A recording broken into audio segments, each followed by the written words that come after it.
Treatment of viral hepatitis C.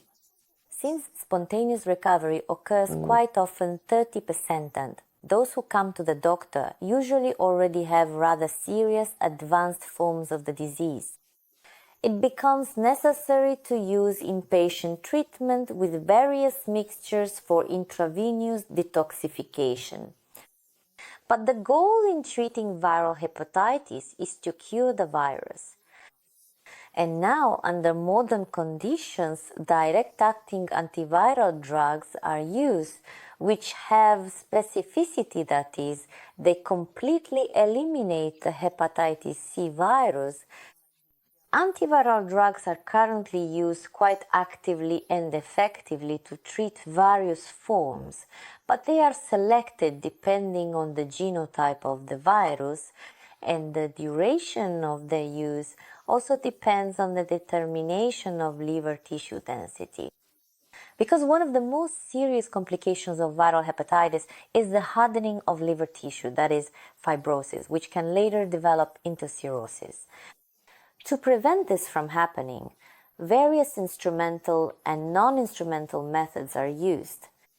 For example, a biopsy shows the degree of fibrosis. This is quite a serious procedure.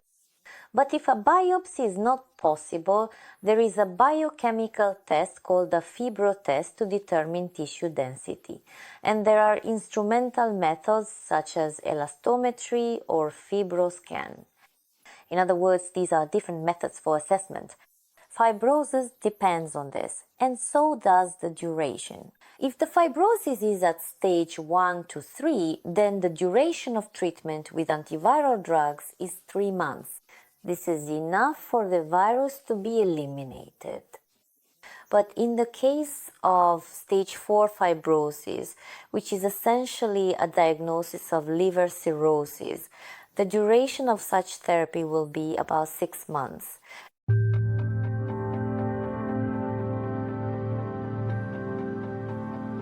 The main drugs used to treat viral hepatitis are ledipasvir, sofosbuvir, daclatasvir, velpatasvir, and many others. Here, it is very important to take a competent and differentiated approach depending on the genotype.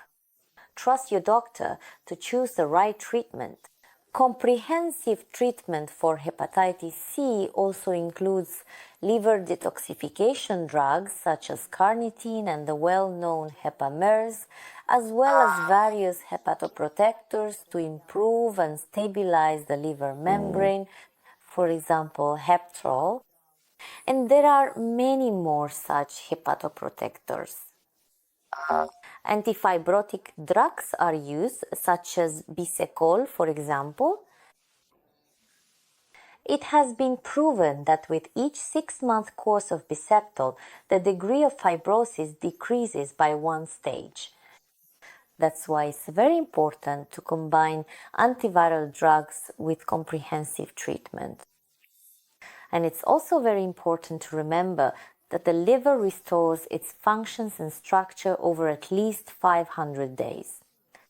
So, just imagine how much time it takes for it to fully overcome the consequences of past infections and diseases.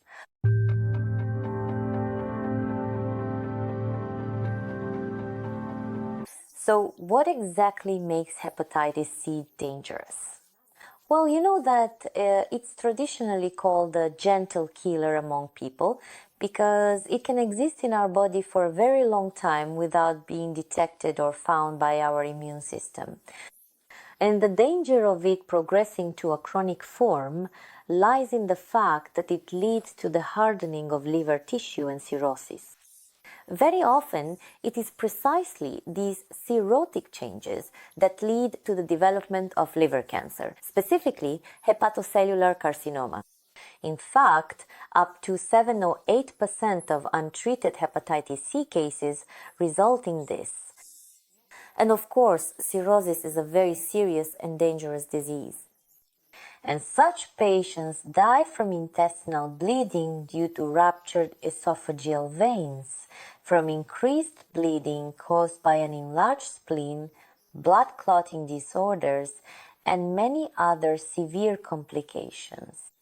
Abdominal enlargement, the presence of fluid in the abdominal cavity, ileocytes, these are already the severe, long-term and frightening consequences of hepatitis C. And if we consider the question of how long patients live or the survival rate with hepatitis C, there are various forms, from fulminant cases to, let's say, survival of up to 25 years. And this depends on the individual characteristics of the body. Very often, especially in cases of infection among, for example, healthcare workers, the disease progresses very rapidly in so-called fulminant forms, and in such cases, unfortunately, the mortality rates are very high.